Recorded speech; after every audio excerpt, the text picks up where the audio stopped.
Hello, hello, hello, and welcome today to this beautiful Be the CEO of Your Life live show. It's a beautiful day. Good morning, good afternoon, or good evening, wherever you are. And this show is for you, for ambitious business owners, leaders who really want to have more time to enjoy their life, who want to minimize their effort and maximize their outputs. So I'm Yvonne of Amazing Self-Coaching, and I help you to do precisely that, to work less, but get more clients and more free time. And today I have a very special guest with me. Welcome, Joe. Thank you very much. And hello, everybody. And it's good to have you here with us. Joe, can you quickly introduce yourself? Yep, I'm Joe. I'm the owner of Breakout Business Solutions, and I'm a technical virtual assistant. Thank you, Joe. And to dive straight in, we were chatting before we went live. I remember when I lived in London, I had an accountant helping me with my tax papers. And one of the invoices was from my VA. And they came back to me saying, "What courses did you take?" So I said to them, "It's my virtual assistant," and they didn't have a clue. So for maybe someone who's watching who doesn't know what a VA is, can you elaborate? Tell us what do you do? Yes, a VA is a remote administrator, but they tend to be from anything from your very basic admin right up to your very personal assistant who will organise your life and get you on the right path. I like that. Whereas my speciality is the tech side of things, which sits somewhere in the middle, I think. Yeah. It's actually true. So the VAs come in all shapes and sizes, and I mean by that they can do a whole lot, or they have a specialist field, and there's actually a lot they can help you with. And today I really would like to talk about how a VA can help you grow your business. And since you are one, and you are growing your business as well, tell us, how can a VA help you to grow your business? Because it's a question I often get from business owners. Should I hire a VA? Shouldn't I? So how can you help? Yep. As a very basic, a VA will give you time back to grow your business. We take on all the back office things, all the little tasks that don't seem like they take a lot of time up, but it all adds up. Or those mammoth tasks where you actually need to know the software you're working on, and people just dread going into. So that takes even more time. And we take all that, we go away, we do it, and we hand it back all nice and shiny, which gives businesses the time back they need to either grow their business or actually get some time out, because I know business owners are very bad at taking time for themselves. Yes, I know. That's what I coach them on. So I totally agree with you. Yeah. So for me, what I always say to my the people that I coach and that I work with, often they, especially when they're just starting, right? It's all about control, and they are afraid to let go of control. But can they do it the way I do it? And what's going to happen? But the thing is, in a certain point of time, it just becomes a matter of mathematics. When you are great at what you do, and since I only work with people that are great at what they do, that's easy. But that's where you obviously can help your clients best. That's where you have the value to share, the impact to make, and also, in all fairness, the money to make. Yeah. Now you can then waste a lot of time on things like email marketing or getting IT programs up and running, or you can hire an expert in their fields, which is a VA. That's basically the way I always describe it to my client. There comes a point in time when you need to focus on the things that you're great at. Yeah. Now, you're a technical VA, right? Yeah. So what does a technical VA do? Because when I started my business, the one thing I missed from my corporate job was the IT department. So what do you do? It's a little bit IT department, a little bit administrator. Because I love tech. absolutely love it.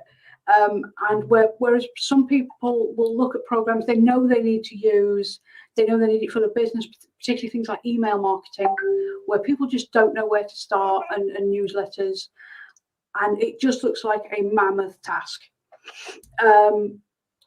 But what I can do is say, what do you need? Who do you need it for? And sort of get all the things together and make it work in far less time than they would. Yeah, I love tech. I love those big scary programs people will look at and then put off because they either don't know how to do it or they're just afraid of sort of, what if I do it wrong? Yeah. Yeah, I hear you. I think that's what a lot of people are stopping actually from putting things out. Like a newsletter can be very important to keep top of mind with your clients, your future clients, your network. And people dread it because they've heard of it, they understand the concept. But if you do it right, a lot of it can be automated. And if you don't like that, it's way better to outsource it than to try it yourself.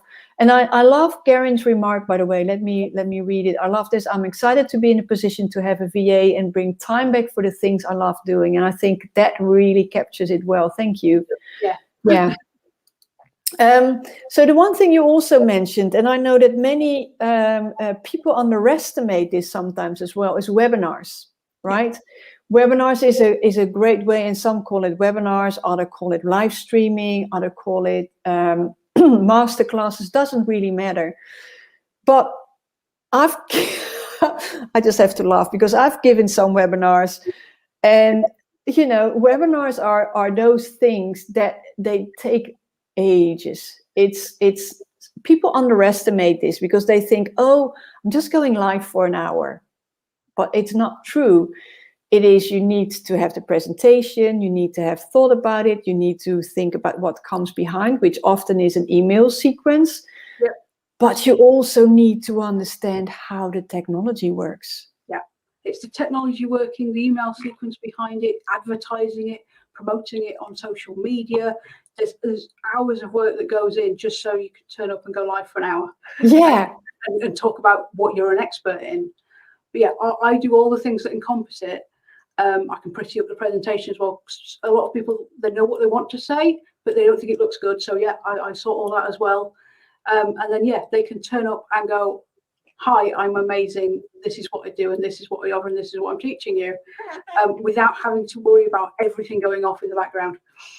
I think that's brilliant because I've seen amazing webinars really go south because of the technology not working, or really, that's the one thing I've seen going wrong so often. And then we're just speaking about the moment supreme where people go live, and we're not even talking about, the advertising, because a simple thing that a lot of people don't think about, but if I subscribe to a webinar and I do it 2 weeks in advance, then the chances are pretty big that 2 weeks later I've forgotten about it. Yeah. So you need to make people aware. You need to send all those emails out. And so talk us through a bit of what a good webinar sequence, what does it all entail? What does it all entail? It will entail either a landing page or a sign-up page of some sort. So yeah. The details, and it will immediately send them an email saying, great, you've signed up. It's this day at this time, which can be 2 weeks or a month or something beforehand. Yeah. They will forget. Possibly with a reminder to put it in the calendar, but there'll be another reminder maybe a week before, a few days before, and on the day, just so people remember to come to the thing that they've signed up for, that someone's put a lot of effort into. Yeah.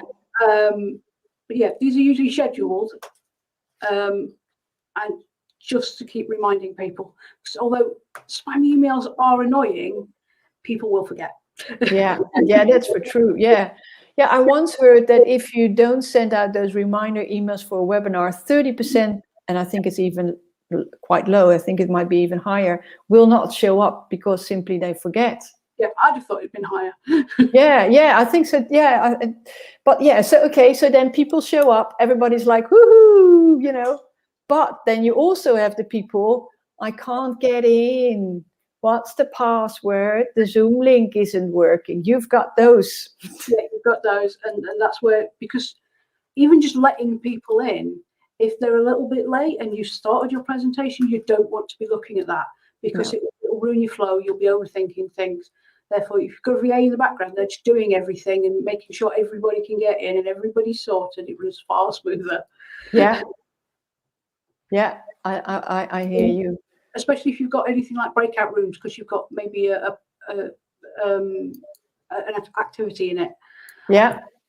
Yeah, so that's great. So you are there to let people in and sort things out when people are having technical difficulties, which happens often, to be honest. And then you have the breakout rooms, which also goes. I know. I just have to. I laugh because the other week my friend called me and she's like, "Can you help me?" I'm like, "What's happening?" Because she's like already, "Oh, I'm in a breakout room, but I need to be in there with them." And I was like, "I don't know." So Google it, you know. We found out that somehow, I don't know, she didn't have an updated version or whatever, but she couldn't get in. But I felt the stress immediately. Yeah, you can hear it. I've done a run through of a presentation with a client because I think she was using a Mac, and it's slightly different on Zoom. True. And she couldn't work out how to get a presentation up properly on the screen. So we ran through something, because I don't have a Mac, I don't know how to use them, but I'm tech-minded, so I can offer ideas. Yeah. And we worked through everything until, she had that perfect. And so that presentation ran beautifully. Yeah. So then, you know, everybody's in, the presentation is done. Sometimes you have breakout rooms, sometimes you have polls as well, to get because it's one thing to talk, but it's another thing to keep people engaged. It's really, truly an art, I think, presenting webinars. And then everybody goes. A lot of people use webinars to sell, so they will make an offer. And then what happens? Then you need your follow-up emails for either feedback to see how people liked it, because knowing how it needs to change next time is extremely important. Yeah. A VA will usually set all that up, create the form and collate the data, maybe even a report if there's a lot of them. Yeah. And then a follow-up, maybe a different follow-up email asking people if people want what you're selling. And then to get people at least into your funnel or into a mailing list for future updates. Yeah, and you're talking about funnel. I'm being picky today. Okay, talk to me. What's a funnel, so that people also know how you can assist there? Funnel is the stages of someone becoming a client or a customer. Right. So it starts off with, they may have seen an offer for your webinar. Mm-hmm. However, they've managed to find it. Yeah. And they sign up. And then they move through stages until they hopefully finally become a customer, or they'll sit on the back burner in your newsletter and email list, and will just be reminded until either they're ready or they refer someone else. Yeah, that's also beautiful if they do that, right? Yeah, but it's technology. And then, you know, emails, and you've got a parrot, by the way. So some people think, what's the sound? But we've got a parrot. He's also here. Yeah, he's joining us. He joins everything. Yeah. So a lot of people think, okay, email, what's difficult about that? I just send out an email and then I'm done. I could even do that using my Gmail.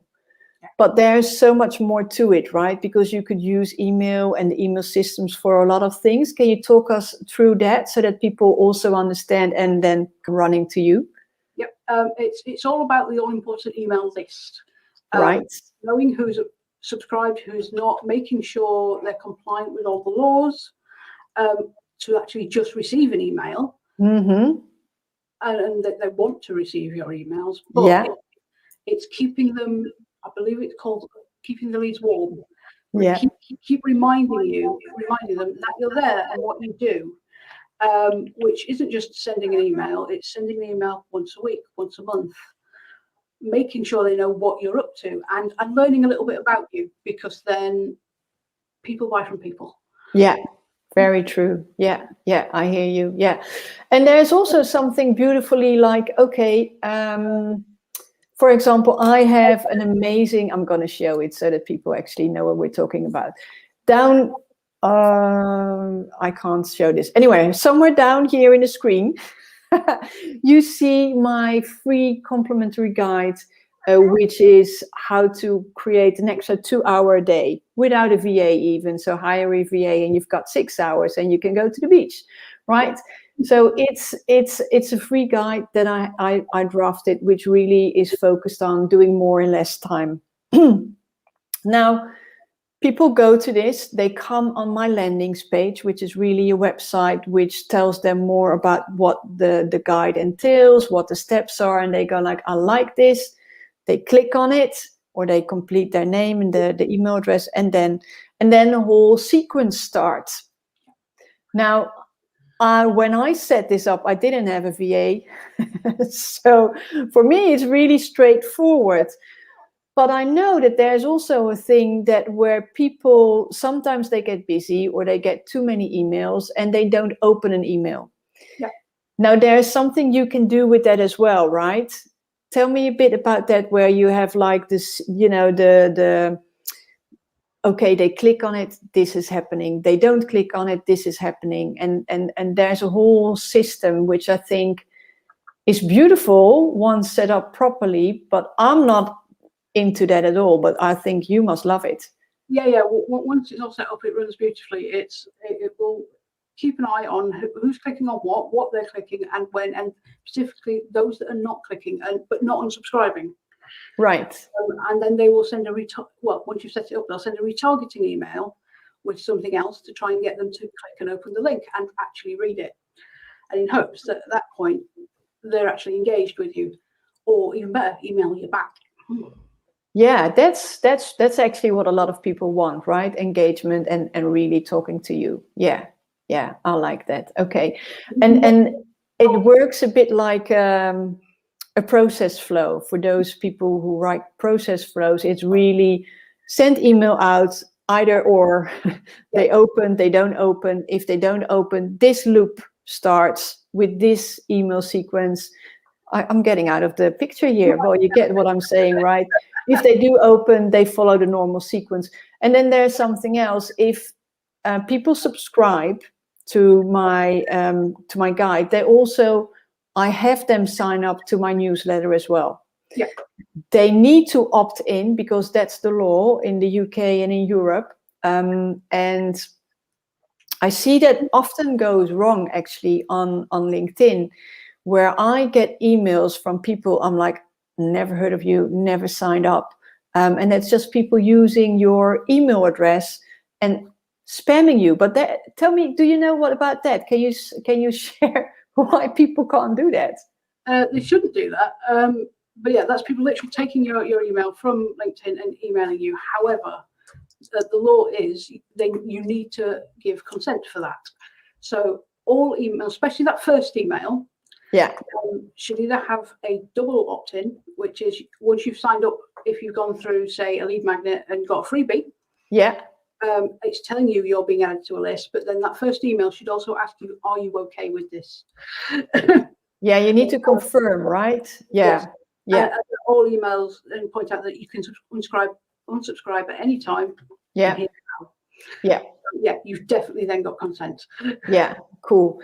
And then there's something like the loop of, often people sign up for a freebie, they get the guide or whatever they want, and then there will be a sequence of emails saying, hey, amazing, you got the guide, la la la la la, this is me, how did you find it? Do you want coaching from me? I don't think mine is set up that way, but a lot of them are. And then you also have to determine with you, do I then start them in the immediate normal newsletter cycle, or do I only after, when they are run through the cycle of, you know, the upselling cycle, so to say. That's things to think about as well, because if you do it right, in my view, it is best to first do the upsell cycle, the one, you know, I signed up for something, I get an email sequence which makes sense. Yeah, you should always go for the nurture sequence first, I think. Yeah. When they get to know you, they get to know what you're doing, and they're doing the upsell, and then they go into your normal cycle. Yeah, because often, otherwise you get a normal email in between and you go like, huh, what's this? Oh, and then I know they don't have a VA. Yeah. They've done it themselves. They move into everything else. Yeah. So tell me, how do I know who to pick? How do I know who's the right VA for me? Well, there is a lot of difference in the VAs out there, and there's a lot of us, but we definitely fall into different categories. You need to identify what kind of work you're looking for. Is it something very basic? Is it someone to literally organize your life? Or is it someone who knows the tech to get all these things done? Right. Once you've decided that, it's then down to personality, and do you click with that person? Will you, because it's such a close relationship and they need to get into sort of the nitty-gritty of your business at times, you need to be able to trust them, you need to like them. And yeah, so it's all personality. Is this person, do you like them? Can you work with them? And sort of that kind of thing. Yeah. So you always recommend for people to have a call with them before hiring? Yes. Just to see if we're on the same level. Yeah. And does it for you matter what businesses you work with? So do you, for example, say, well, I don't like to work with coaches, but I love to work with, I don't know, lawyers, just making this up. I love having a variety. Mostly I work with women. I think I've currently got one man, but yeah, it's usually either non-techie business women who just can't deal with their tech. Yeah. Except one of my clients is a web developer who just has too much work. Oh, right. Okay, I was going to say, I hope he's tech savvy. Yeah. Yeah, very tech savvy, but got too much work. But because I can maintain websites, I get stuff thrown at me. Yeah. That's probably my favorite client at the moment, because I get to play with new things. Oh, yeah, right. I love different businesses, because even then, if I'm doing the same tasks, it's different, and then there's your variety. Yeah. I hear you. So I was trying to show your website, which somehow doesn't work. Hold on, let me, because it's nice that people know where to find you if they like, well, I don't like tech either. And somehow all the things stopped to work. See, I didn't test it with a VA up front. No. Let me switch some things off. That always helps.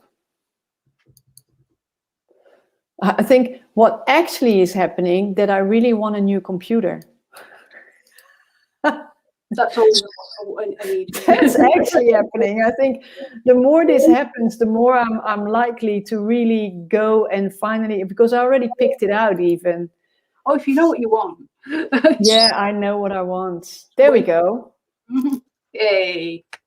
Right. Okay. So I think this was the best introduction for your services.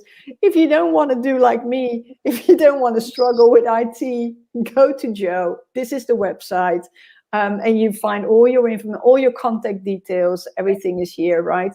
You're based in the UK. Do you only work with entrepreneurs who are based in the UK as well? No, currently all my clients are in the UK, but I am happy to work worldwide. So long as you speak English, because I do not speak another language. I'm crap. I'm sorry. Well, you speak the technology language, which I think that's brilliant, and not everybody does. Yeah. Okay, great. So, is there anything we didn't touch on yet, or something you want to raise before we, wrap it up? Yes, actually, the point you need a VA. Most people will go for a VA when they're absolutely swamped and have absolutely no time. That's the wrong point. Because that's getting the stuff that your VA needs to get set up and give you that time back is really difficult. When you look like you're coming to capacity and you've got some time left but not much, that's the point you need a VA. It's a very valid point, yeah. And that's the other thing I think a lot of people underestimate. it's the time it takes to properly, I would not so much say train a VA, because they don't need to be trained, but it's more getting the relationship set up that it almost goes seamless. Yes. And it, I think in my experience, the more time you take to onboard someone and the more time you take to explain, this is how I like to work, this is what's important for me, this is how I love to run my business, the better the working relationship works. But when you are indeed, like you said, already here and like, it's too far gone, do it beforehand, your business and you and your life will thank you for it. I'm with you. Just more overwhelm. But there's a point to it as well, which I think a lot of business owners, and especially when they hire their first VA, they are going to be like, but it's an extra expense. It is, but in theory, if you're then working on your zone of genius, as it were, you're then going to make more money because you're doing what you love and what you're supposed to be doing rather than your admin. That's probably worth more than my time. Well, it should be, I hope. Should be. If everything's set up correctly, it should be. But you're raising a very important point where I know in the past I made a mistake, and I see some of my clients making that mistake as well. You need to be very clear as a business owner, where do I make the money? Right? For me, it's clear, it's coaching. That's what I love to do. That's if you wake me up for coaching in the middle of the night, I wouldn't be happy because I like my sleep, but I would coach, right? If you wake me up to set up an email, come on, I'll smack you. That's not my thing, But the thing is, what I often see is then people are really busy. They finally outsource, too late. And then what they do with the free time, it's not resting, which they should do because they're overworked. It's not what makes them a lot of money, but they're going to do other crap things. Yes, which they also should be outsourcing or just getting rid of because it's not important at all. That's the whole trick. And that's what I think is really crucial. When hiring a VA, you need to hire them at the right point in time. You need to hire them for the right tasks. There need to be a click. But also really make sure that the time that is freed up, that you use that efficiently to grow your business and not just, do other things that you shouldn't be doing. And that's the perfect relationship. That will grow your business quickly, and then you'll probably need a second VA, or at least maybe someone else to help you on another thing. Excellent. Okay, Joe.